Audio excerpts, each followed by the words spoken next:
People don't move to Hollow Pine for excitement.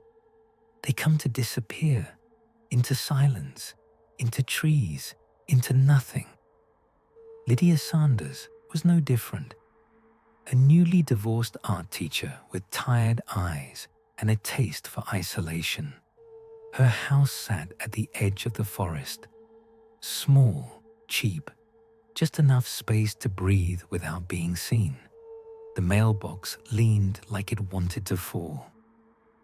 On her third morning, Lydia found it stuffed with the usual junk flyers, a power bill, and one envelope that didn't belong. No return address, no stamp, just her name in smeared black ink.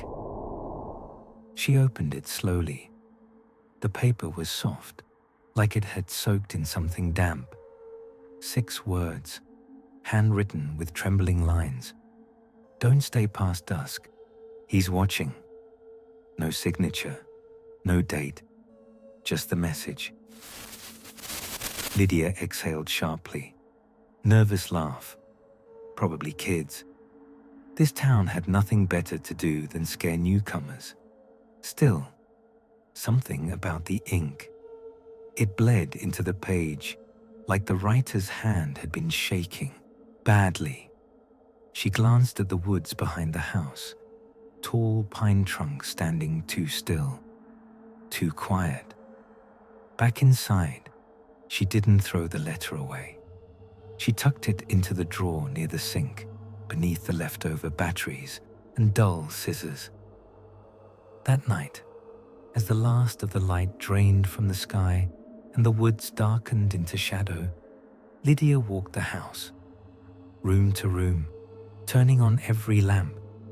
She told herself it was silly, but when she double-locked the back door, she wasn't smiling. The next night was uneventful. Lydia read, drank tea, fell asleep on the couch with the TV humming low. Static from an old documentary on tree species. But on the second night, something changed. It was 8:46 p.m. She remembered because the microwave clock glowed in the kitchen. She'd just finished washing her mug when it happened. A knock. Not the sharp rap of someone urgent.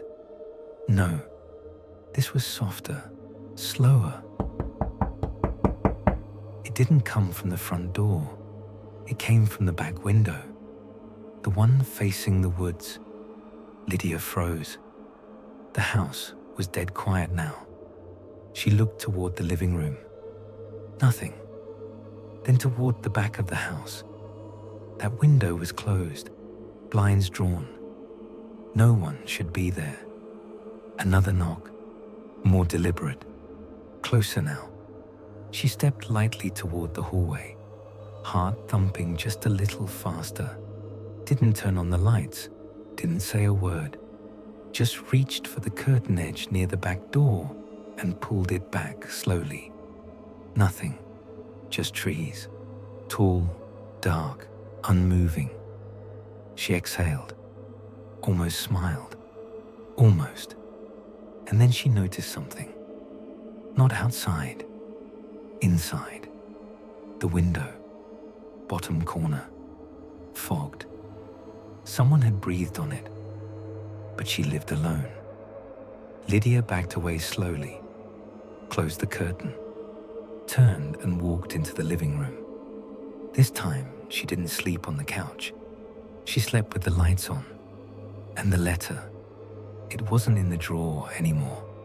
Lydia started asking questions the next day, quiet ones, to the mailman, to the woman at the library, to the guy who stocked shelves at the gas station. Anything weird happen around here? Most of them just shrugged. A few smiled too wide. But no one really answered, until the clerk at the bait shop leaned in and whispered, "You're in that house, huh? The one near the pine line?" Lydia nodded. He just said, "You should leave before the air goes still." Then he wouldn't speak to her again. Back home, Lydia noticed the changes. First the birds, They stopped coming around sunset. No chirps, no flutters. Just this thick, heavy hush that settled over everything like a wool blanket. Then the cat, Jasper, 12 years old, always stayed near the back porch until one morning, gone. No sound, no scratch marks, just gone. She put up flyers, walked the wood's edge with a flashlight, but never stepped more than a few feet in, because the deeper you looked into those trees, the more it felt like something looked back. One night, while standing on the porch, Lydia noticed the shadows between the trunks didn't move with the wind. They held, still, dense, like something waiting. She told herself she was imagining it, but she still locked the door twice that night and pushed the dresser in front of it. The next morning, she found pine needles on her kitchen counter. Her windows hadn't been opened. It began as a hum, faint, almost forgettable, like a refrigerator left running too long. But Lydia didn't own one. The first time she heard it, it was 2:14 a.m. She sat up in bed, unsure why she'd woken. The room was dark, still, but that hum, low and steady, vibrated somewhere below the floorboards. She thought maybe it was pipes or a generator from the next property over, but it came back the next night. Same time, same sound. Then the third night, it got louder, and something in that sound made her chest feel tight. Not fear exactly, more like warning. She recorded it, played it back the next day. Nothing, dead audio, just static. But she remembered hearing it. So she stayed up, made coffee, sat in the dark with her phone recording, eyes locked on the hallway. 2:14 came. The hum returned. But this time, it stopped, all at once. Silence, the kind that rings in your ears. Lydia exhaled, thought maybe it was finally over. That's when she heard the drag. Something moving across her porch. She reached for the curtain, paused, then the creak. One single footstep, then another, closer. She didn't pull back the curtain. She didn't look out. She just sat there, listening. And the hum never came back. Lydia had an old trail cam in the garage, one of those cheap motion-activated things she used once, years ago, to watch raccoons dig through her trash. Now she pointed it at the back porch, facing the woods. She didn't tell anyone, just turned it on, left it running. That night, she barely slept. The next morning, she checked the SD card. Most files were empty, static, a branch moving, a moth. Until she opened the clip from 3:02 a.m. It started quiet. Then, movement. Just past the tree line. Something tall, too tall. It didn't walk. It leaned forward and glided. Limbs long and wrong. No bend at the knees. No head shape she could understand. It moved through the dark, like it knew exactly where her camera was, like it wanted to be seen. It paused at the edge of the porch. The porch light didn't catch its face, but something in the frame reflected. Two black pits where eyes should be, empty, hollow, endless. Then, slowly, it leaned closer, its head almost brushing the camera. And even though there was no sound, Lydia swore. She could hear it breathe. She threw the laptop shut, tried to convince herself It was a glitch, a shadow, a trick of the night. But in the reflection on the laptop screen, she saw something standing behind her, and when she turned, there was nothing. 3 people went missing that week. First was Jordan, the night clerk at the corner gas station. Last seen locking up at 11 o'clock p.m. Never made it home. Then a mailman. Then the sheriff's nephew. All of them lived near the Pine Line.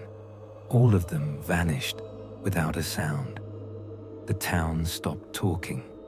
Doors locked earlier. Curtains stayed shut. The local Facebook group turned off comments. And then Lydia's phone buzzed.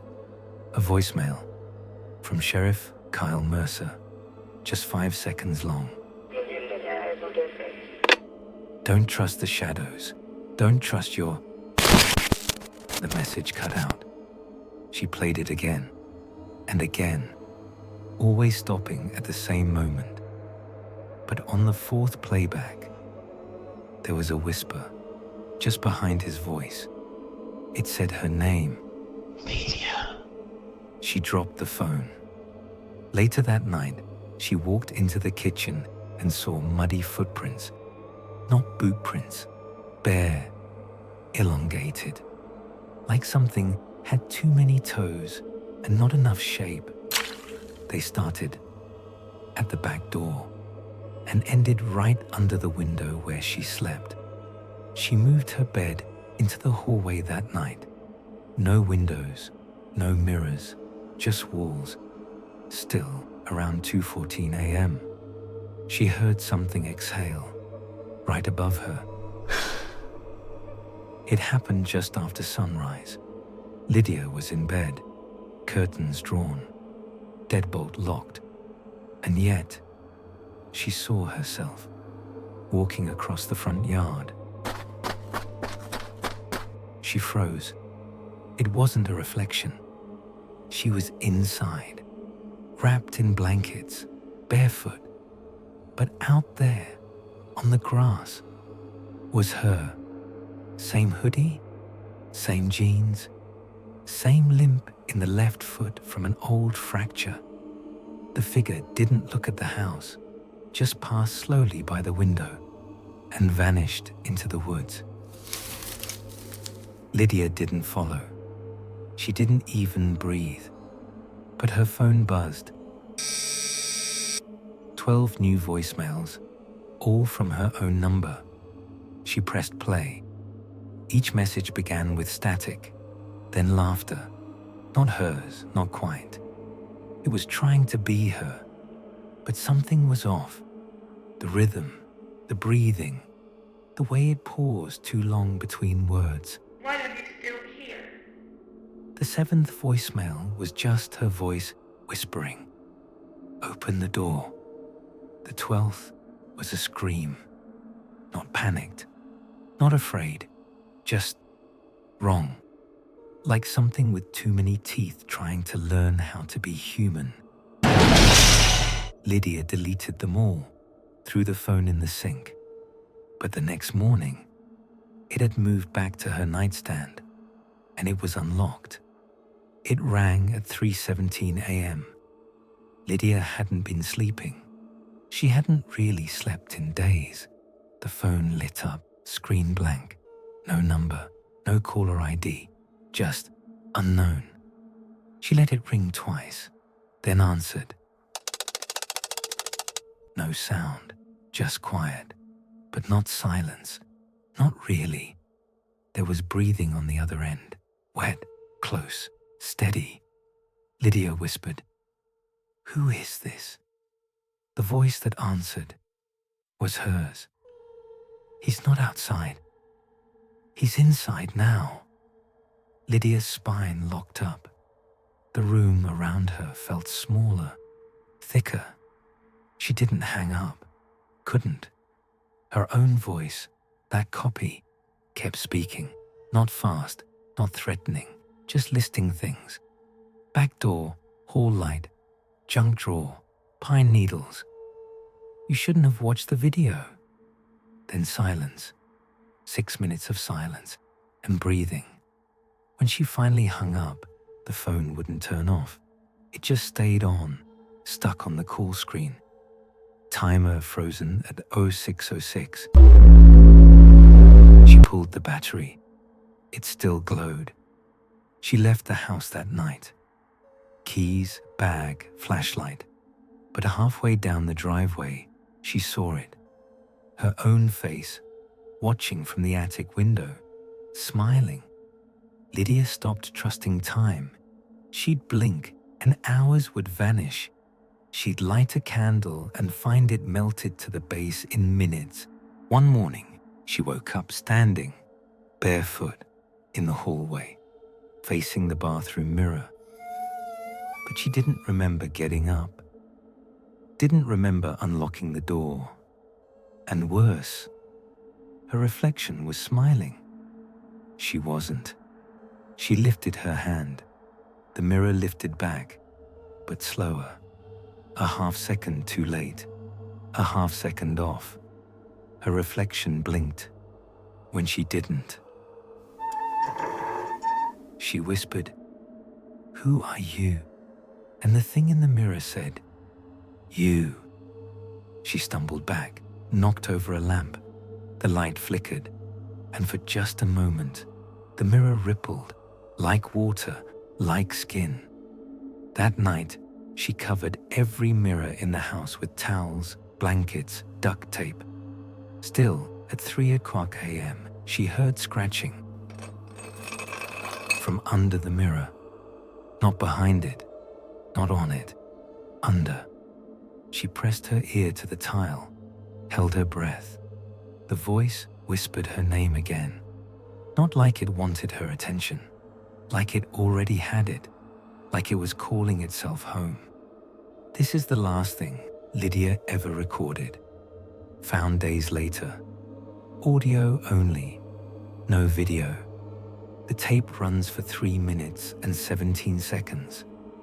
Her voice is calm, steady, but under it, you can hear it. The tremble, the resignation. If you're hearing this, don't come looking. Don't open the door. Don't answer the knock. He waits in the reflection. He lives between the seconds. And once you see him, he never leaves. She pauses. You hear her breathing, slow, controlled. Then the sound of a dresser being dragged. A soft click of the flashlight. The whimper of a candle being blown out. Then her voice again, whispering this time. I think he's under the floor now. He knows I'm recording. He likes it.